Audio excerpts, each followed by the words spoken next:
Valentinovo. Dan kada cvetare pune novčanike, restorani pune stolove, a muškarci pune svoje džepove ceduljicama gdje piše šta da kažu kada pogreše. Ali evo istine koju niko neće da prizna naglas. Većina muškaraca mrzi ovaj praznik. Ne zato što ne vole svoje partnerke, nego zato što osjećaju pritisak da izvedu savršen scenario koji je nekome drugom napisao kako treba da izgleda romantika. Danas ću ti otkriti brutalno iskrene istine o tome šta muškarci zaista misle o Valentinovu. Šta žele? Šta im smeta? I šta nikada neće reći naglas jer se plaše da će zvučati kao nesenzitivni idioti. Ako želiš da razumeš muškarca u svom životu, slušaj pažljivo. Jer ono što ćeš čuti neće biti ono što očekuješ. Istina broj 1. On ne želi da se takmiči sa tvojim Instagram očekivanjima. Vidiš te fotografije sa 500 ruža, helikopterske vožnje, luksuzne večere sa pogledom na okean. I počinješ da porediš. Njegova večera nije dovoljno dobra. Cveće nije dovoljno skupo. Poklon nije dovoljno kreativan. A on to osjeća. On vidi da gledaš tuđe odnose i misli kako god da se potrudi, nikada neće biti dovoljno. I znaš šta se dešava? Gubi motivaciju.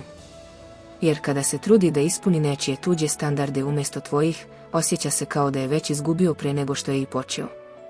Tako da ako želiš da on da najbolje od sebe, prestani da ga uporedivaš sa režiranim životima ljudi koje ne poznaješ.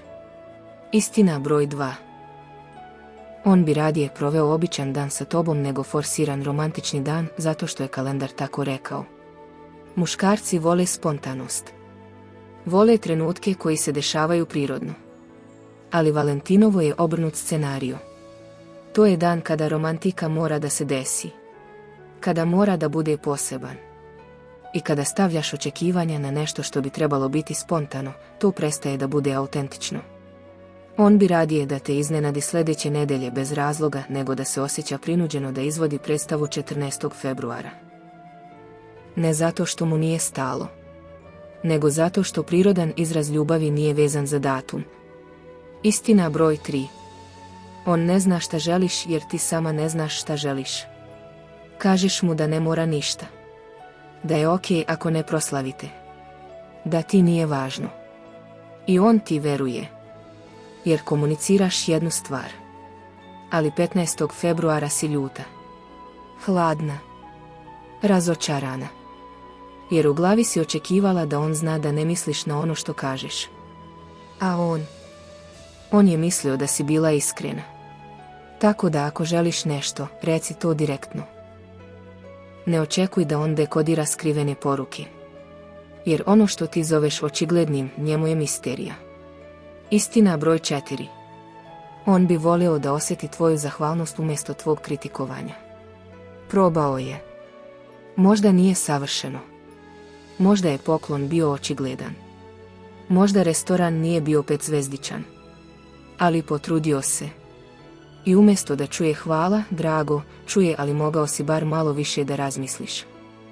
Ili vidim da si uzeo prvu stvar koju si video. U tom trenutku odlučuje da više neće pokušavati sljedeće godine. Jer zašto bi? Zapamti. Kritika ubija trud. A zahvalnost ga umnožava. Istina broj 5. On bi volio da Valentinovo ne bude test koliko te voli. Jer zna da jeste. Tvoje reakcije. Tvoja očekivanja. Tvoje poređenje sa prošlim godinama. Sve je to nevidljiva skala na kojoj se meri njegova vrednost. I osjeća da je to poligraf ljubavi. I da će bilo šta što uradi biti analizirano kao dokaz koliko mu je stvarno stalo. A to stvara pritisak. I kada postoji pritisak, nestaje radost. Sada pitam tebe. Jesi li ikad stavila svog partnera u ovu poziciju? Očekivala nešto što nisi jasno rekla. Bila razočarana jer nije ispunio zamišljeni scenario. Napiši mi u komentarima iskreno. I pretplati se jer donosim ovakve brutalno iskrene istine o muško-ženskim odnosima koje će ti pomoći da razumeš drugu stranu. Pritisni crveno dugme sada. Istina broj 6. On bi voleo da vidiš trud iza pokušaja umjesto greške u izvođenju.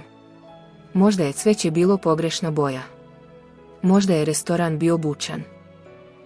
Možda poklon nije bio tačno ono što si želela. Ali vidi li se iza toga? On se seća. Planirao. Pokušao. I kada fokusiraš pogled samo na ono što nije bilo idealno, ti ne vidiš ljubav. Vidiš grešku. A on osjeća da je propao. Čak i kada je pokušao da uspije. Istina broj 7. Voleo bi da nije jedini koji pokazuje. Valentinovo je postalo dan kada muškarac pokazuje ženi koliko je voli. Ali gdje je obrnuto?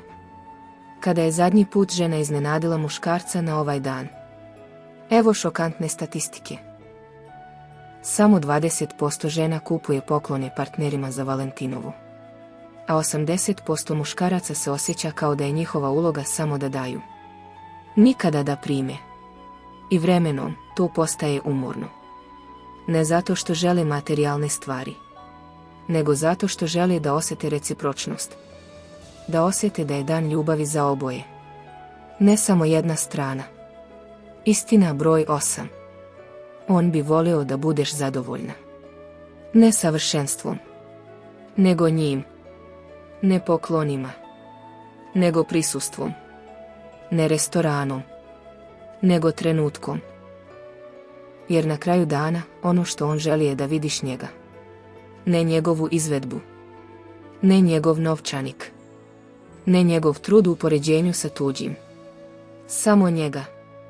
I da to bude dovoljno. Jer ako nije, ni jedno cveće na svetu neće biti. Istina broj 9. Tajno želi da se ovaj dan ukine. 92% muškaraca priznaje da bi radije preskočilo Valentinovo i samo pokazivalo ljubav na svoje načine tokom godine. Ali ne smeju da kažu naglas jer zvuči kao da im nije stalo. A stalo im je. Samo ne vole forsiranu romantiku. Istina broj 10. Na kraju. On samo želi da znaš da te voli. Bez obzira na poklon. Bez obzira na dan. Bez obzira na pritisak. I kada to vidiš i osjećaš istinski, tada Valentinovo prestaje da bude test. I postaje ono što treba da bude. Proslava. Ne obaveza.